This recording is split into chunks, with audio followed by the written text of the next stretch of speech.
নমস্কাৰ, মই অজয় শৰ্মা আৰু আজি আমি আলোচনা কৰিম বাংলাদেশৰ সৃষ্টিত ভাৰতৰ ভূমিকানো কেনেকুৱা আছিল আৰু লগতে আলোচনা কৰিম 1971 চনৰ যি ভাৰত পাকিস্তানৰ যুদ্ধ হৈছিল এই যুদ্ধৰ বিষয়ে। ওকে, গতিকে আমি প্ৰথমতে চাই লওঁ বাংলাদেশ আৰু বৰ্তমান সময়ৰ পাকিস্তান। গতিকে ব্ৰিটিছসকল যোৱাৰ পাছত পাকিস্তানক দুটা ভাগত ভাগ কৰা হৈছিল। এইখনক দিয়া হৈছিল ৱেষ্ট পাকিস্তান আৰু এফালে আছিল ইষ্ট পাকিস্তান। ঠিক আছে, এতিয়া এই দুইখনৰ মাজতে ডিফাৰেন্স এইটোৱে আছিল যে যি ৱেষ্ট পাকিস্তান আছিল, ৱেষ্ট পাকিস্তানত ব্যৱহাৰ কৰা হৈছিল উৰ্দু লেংগুৱেজ আৰু ইষ্ট পাকিস্তানত ব্যৱহাৰ কৰা হৈছিল বেংগলী লেংগুৱেজ। লগতে এই দুইখন ৰাষ্ট্ৰৰ মাজত অৰাজকতাৰ কেতিয়াৰ পৰা সৃষ্টি হয় বুলি ক'লে 1970 চনৰ 7 ডিচেম্বৰত যেতিয়া দুইখনৰে জেনেৰেল ইলেকশ্যন হয়। জেনেৰেল ইলেকশ্যন এটা কথা দেখা গ'ল, ইয়াৰে যি আৱামী পাৰ্টি আছিলে, আৱামী পাৰ্টিক লিড লৈছিল শ্বেখ মুজিবুৰ ৰেহমানে আৰু ইয়াৰে পিপিপি পাৰ্টি আছিলে। ওকে, পিপিপি পাৰ্টি আছিল আৰু পিপিপি পাৰ্টি লিড লৈছিল জুলফিকাৰ আলী ভুট্টোৱে। ওকে, এতিয়া কথাটো এনেকুৱা হ'ল যে ইয়াতে আটাইতকৈ বেছি কনসিস্টেন্সি বা আটাইতকৈ বেছি ইয়াতে আসনৰ পৰিমাণ আছিল আৰু আৱামী পাৰ্টিয়ে প্ৰায় 168খন, ওকে, 168খন আসন লাভ কৰিবলৈ সক্ষম হয় এই যি ইলেকশ্যন হয়। আৰু যি পিপিপি পাৰ্টি আছিল তেওঁলোকে কেৱল মাত্ৰ 60 আসন পাবলৈ সক্ষম হয়। কথাটো হ'ল যে মেজৰিটি হিচাপত চালে মুজিবুৰ ৰেহমানৰ চৰকাৰ আচলতে গঠন কৰিব লাগে, কিন্তু প্ৰব্লেমটো এইখিনিতে আহিলে যে মুজিবুৰ ৰেহমানৰ যি আৱামী পাৰ্টি আছিল, এই আৱামী পাৰ্টিয়ে ইয়াতে কিন্তু আসন পোৱা নাছিলে।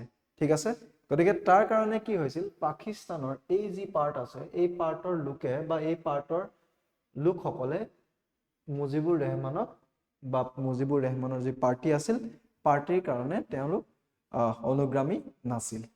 এতিয়া এইখিনিতে কি হয়, ইয়াৰ পাছতে কি হয়, মুজিবুৰ ৰেহমানে তাৰ কাৰণে 7 মাৰ্চ 1971ত ঘোষণা কৰে যে তেওঁলোকক এখন ইণ্ডিপেণ্ডেণ্ট ৰাষ্ট্ৰ লাগিব।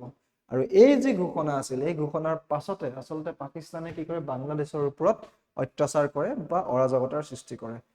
গতিকে ইয়াৰ পাছতে কি হয়, 25 মাৰ্চ 1971ত মুজিবুৰ ৰেহমানক এৰেষ্ট কৰা হয় আৰু এৰেষ্ট কৰাৰ লগে লগে যি আমাৰ বাংলাদেশ বা যিখন আমাৰ ৱেষ্ট পাকিস্তান আছিল, এই ৱেষ্ট পাকিস্তানৰ লোকে কি হ'ল, ৱেষ্ট পাকিস্তানৰ লোকে কি কৰিছিল, আন্দোলন সৃষ্টি কৰিছিল, যাৰ কাৰণে কি হ'ল, এই যি পাকিস্তান আছিল পাকিস্তানৰ লোকে আহি কি কৰিছিল, প্ৰায় 40 লাখতকৈ অধিক লোকৰ মিলিটাৰীয়ে কি কৰে, আহি পেলাই মাৰ্ডাৰ কৰে বা 4 লাখ লোকৰ কি কৰে, ইয়াতে ৰেপৰ নিচিনা কাৰ্য সংঘটিত কৰে।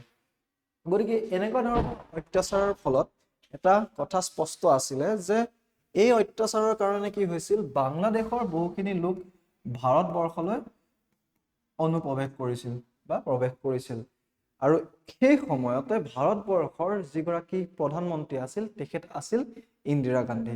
আৰু ইন্দিৰা গান্ধীয়ে জানিছিল যদি এই সময়ত বাংলাদেশৰ সমস্যা সমাধান নকৰে তেনেহলে ভাৰতবৰ্ষতো কি হ'ব পাৰে, ইয়াৰ সমস্যা হ'ব পাৰে।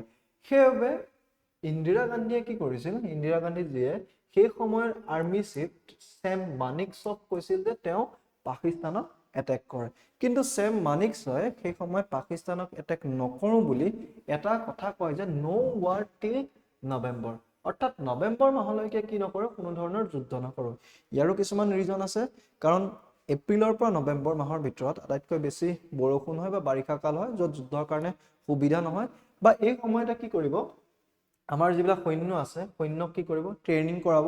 আৰু লগতে যিটো মুক্তি বাহিনী আছিল, যিটো বাংলাদেশত মুজিবুৰ ৰেহমানৰ ছাপোৰ্টত যিখিনি লোক থিয় হৈছিল বা পাকিস্তানৰ এগেইনষ্টত যুদ্ধ কৰিছিল, ঠিক আছে, তো সেই লোকসকলৰ মুক্তি বাহিনীক কি কৰিব, ট্ৰেইন কৰিব। লগতে ৰাছিয়াৰ লগত কিছুমান ট্ৰিটি সাইন কৰিব যাতে যুদ্ধৰ সময়ত ৰাছিয়াই কি কৰিব পাৰে, ভাৰতক হেল্প কৰিব পাৰে।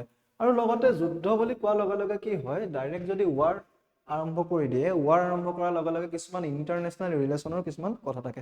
গতিকে এই গোটেইখিনি কথা ভাবি কি কৰিলে, মানিকছ যি আমাৰ আৰ্মি চিফ আছিল ছেম মানিকছ, তেখেতে কি কৰিলে, তেখেতে প্ৰথমতে যুদ্ধৰ কথাটো নাকচ কৰি দিলে। কিন্তু এটা কথা আমি জানোৱে যে প্ৰত্যেক দেশতে কি আছে, কিছুমান স্পাই থাকে। ঠিক আছে, গতিকে এটা ঘটনা পাকিস্তানত উলিয়াই দিলে যে আমাৰ ভাৰতবৰ্ষৰ মেক্সিমাম সৈন্য, যিহেতু ইয়াত সমস্যাৰ সৃষ্টি হৈ আছে, গতিকে মেক্সিমাম সৈন্য ভাৰতবৰ্ষৰ ইয়াত অৱস্থিত বা নৌসেনা ইয়াত অৱস্থিত। আৰু এটা ওলাইছিল যে ইয়াতে আইএনএছ বিক্ৰান্তখন ইয়াতে আছিল আৰু তেওঁলোকে কি কৰিছিল, বাংলাদেশৰ ওপৰত চকু দি আছিল বা সৈন্যৰ যিখিনি পাকিস্তানৰ সৈন্য আছিল তেওঁলোকৰ প্ৰতিহত কৰি আছিল। গতিকে পাকিস্তানত এটা খবৰ ওলালে যে কি এই যি এৰিয়া আছে এই এৰিয়াত আমাৰ কি নাই, সৈন্যৰ পৰিমাণ কম। গতিকে পাকিস্তানে কি কৰিলে, 3 ডিচেম্বৰ 1971 পাকিস্তানে কি কৰিলে, ভাৰতৰ ওপৰত এটেক কৰি দিলে। আৰু ইমানে ধুনীয়া এটেক কৰে যে ভাৰতৰ লোকৰ একো ক্ষয় ক্ষতিয়ে নহয়। ঠিক আছে, গতিকে এনেকুৱা এটা এটেক কৰি দিলে। ওকে, গতিকে এই ঘটনাটো তোমালোকে চাগে বৰ্ডাৰ মুভিখন নিশ্চয় চাইছা, সানি দেওলৰ এখন বৰ্ডাৰ মুভি আছিলে। বৰ্ডাৰ মুভিখনত তোমালোকে চাগে ভালকে দেখিছিলা, কয় ন এক ৰাতি যদি ইহঁতৰ পাকিস্তানক যদি আমি ৰখাই লওঁ, ৰাতিপুৱা আমাৰ কি হ'ব, আমাৰ যি বায়ুসেনা আছে বায়ুসেনা আহি পেলাই ধ্বংস কৰি দিব, নৌসেনা আহি পেলাই ধ্বংস কৰি দিব। গতিকে সেই এক ৰাতিটো ৰখাবলৈ তেওঁলোকে বিভিন্ন ষ্ট্ৰেটেজি ইউজ কৰিছিল আৰু পাকিস্তানক ঠিক তেনেদৰে ৰখাইছিল। ঠিক আছে, এতিয়া পাকিস্তানে যেতিয়া দেখিলে যে এওঁলোকক বলে পোৱা নাই, তেতিয়া গৈ পেলাই পাকিস্তানে কি কৰিলে, আমেৰিকাৰ সহায় ল'লে। আৰু আমেৰিকাৰ সহায় এই কাৰণে ল'বলগীয়া হ'ল কাৰণ ইয়াতে বংগোপসাগৰৰ ওপৰতে আইএনএছ যিখন বিক্ৰান্ত আছে, আইএনএছ বিক্ৰান্তখন কি হৈছে, ইয়াতে অৱস্থিত হৈ আছে। আৰু এই আইএনএছ বিক্ৰান্তখন ধ্বংস কৰিবৰ কাৰণে পাকিস্তানে ভাবিলে যে কি আমি আমেৰিকাৰ পৰা 7 ফ্লেট লৈ আনিম, যিখনে কি হ'ব, আইএনএছ বিক্ৰান্ত ধ্বংস কৰিব। ইফালে ইণ্ডিয়া ৰাছিয়াৰ লগত এখন ট্ৰিটি পাতি থৈছে, যি ট্ৰিটিৰ মতে 40 ফ্লেট, ওকে 40 ফ্লেট কি হ'ব, ইণ্ডিয়াক ছাপোৰ্ট কৰিব কোনে, ৰাছিয়াই। 7 ফ্লেটৰ মিনিং এনেকুৱা যে নৌসেনাত এখন ডাঙৰ জাহাজ আৰু 7টা মিছাইলযুক্ত জাহাজে কি হ'ব, আৱৰি থকা এখন বাহন ইউজ কৰিব আইএনএছ বিক্ৰান্তক ধ্বংস কৰিবৰ কাৰণে। আৰু এই 7 ফ্লেটখন ধ্বংস কৰিবৰ কাৰণে ইণ্ডিয়াৰ হাতত আছিল আইএনএছ ৰাজপুত। কিন্তু আইএনএছ ৰাজপুতৰ প্ৰব্লেমটো এইটো হৈছিল যে আইএনএছ ৰাজপুতত কাৰিকৰী বিজুতিৰ কাৰণে আইএনএছ ৰাজপুত কি হৈছিল, চলিব পৰা অৱস্থা নাছিল। কিন্তু ইণ্ডিয়াৰ সৈন্যবিলাক বা ইণ্ডিয়াৰ যি ষ্ট্ৰেটেজিকেল যোনবিলাক লোক আছিল বা যিসকলে ইণ্ডিয়াৰ এই গোটেই প্ৰগ্ৰেমিংবিলাক চলায় বা যোনে জানে, তেওঁলোকে এটা ঘটনা গম পায় যে ইণ্ডিয়াৰ ভিতৰতো পাকিস্তানৰ কিছুমান স্পাই থাকিব পাৰে বা স্পাই থাকে। গতিকে এটা খবৰ উলিয়াই দিলে যে ইয়াতে কি হ'ল, আইএনএছ বিক্ৰান্তখন আৰু এতিয়া তাত নাথাকে, আইএনএছ বিক্ৰান্ত আহি এনেকুৱা জেগাত অৱস্থিত হ'ব। ইয়াতে যেতিয়া অৱস্থিত হ'ব বুলি ক'লে, গতিকে যিমানবিলাক সৈন্য আছিল সৈন্যবিলাকক কৈ দিলে যে এতিয়াৰ পৰা সকলোৰে ৰেষ্ট বা ছুটি, গতিকে সকলো ঘৰলৈ আহি আছে বুলি নিজৰ ফেমিলিক ফোন কৰিবলৈ ক'লে বা নিজৰ ফেমিলিক কণ্টেক্ট কৰিবলৈ ক'লে। গতিকে তেনেকৈ যেতিয়া কণ্টেক্ট কৰিলে, মুখে মুখে যেতিয়া কথাটো ওলাই গ'ল যে আইএনএছ বিক্ৰান্ত ইয়াত ৰৈ আছে, আৰু যিখিনি স্পাই পাকিস্তানৰ স্পাই যিখিনি ইণ্ডিয়াত সোমাই আছিল তেওঁলোকে সেই খবৰটো পাকিস্তানলৈ পঠাই দিলে। গতিকে পাকিস্তানে ভাবিলে যে কি এইটোৱে ভাল সুবিধা, আমি 7 ফ্লেট ইউজ কৰি পেলাই আইএনএছ বিক্ৰান্ত ধ্বংস কৰিম।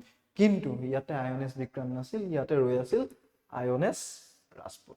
যেহেতু আইএনএছ ৰাজপুত বেছি কাৰিকৰী বিজুতিৰ কাৰণে চলা ফুৰা কৰিব নোৱাৰে, বাট ষ্টিল আইএনএছ ৰাজপুতৰ হাতত ইমান পাৱাৰ আছিল যে এইখন 7 ফ্লেটখন ধ্বংস কৰে। গতিকে ইউএছৰ যিখন 7 ফ্লেট আছিল পাকিস্তানে আনি পেলাই আইএনএছ বিক্ৰান্ত যেতিয়া ধ্বংস কৰিবলৈ ইয়ালৈ আনিলে, আৰু আইএনএছ ৰাজপুতে কি কৰিলে, এই 7 ফ্লেটখন ধ্বংস কৰি দিলে। আৰু লগতে যিখন 40 ফ্লেট আছিলে, যিখন ৰাছিয়াৰ পৰা অনা হৈছিলে, এইখন ইউজ কৰিলে পাকিস্তানৰ এগেইনষ্টত যুদ্ধ কৰিবলৈ। আৰু এই যুদ্ধ চলি থাকিলে আৰু চলাৰ ফলত অৱশেষত পাকিস্তানে নিজে চাৰেণ্ডাৰ কৰিবলৈ বাধ্য হ'ল, আৰু চাৰেণ্ডাৰ ফলত এখন নতুন ৰাষ্ট্ৰ সৃষ্টি হয় যাৰ নাম হৈ যায় বাংলাদেশ। ওকে, এখন নতুন ৰাষ্ট্ৰ সৃষ্টি হ'ল যাৰ নাম হৈ যায় বাংলাদেশ। গতিকে বাংলাদেশৰ যি সৃষ্টি আছে, এই সৃষ্টিত ভাৰতৰ ভূমিকা কিন্তু অতিশয়। আৰু যদিও আজি যিহেতু বাংলাদেশে কিছুমান ঘটনা হৈ আছে যিবিলাক আমাৰ ভাৰতৰ এগেইনষ্টতো হৈ আছে, কিন্তু বাংলাদেশে এই কথাটো জনা উচিত যে ভাৰতবৰ্ষ নোহোৱা হ'লে পাকিস্তানে বাংলাদেশৰ অৱস্থা বহুত বেয়া কৰিলেহেঁতেন। গতিকে বাংলাদেশ এনেকৈ সৃষ্টি হ'ল কাৰ জৰিয়তে, ভাৰতৰ সহায়ৰ জৰিয়তে। ঠিক আছে, গতিকে এনেকুৱা তথ্য পাবলৈ আপোনালোকে আমাৰ চেনেলটো ছাবস্ক্ৰাইব কৰিব। ধন্যবাদ। আকৌ আহিম বেলেগ এটা অন্য এটা তথ্য লৈ পেলাই। Bye bye.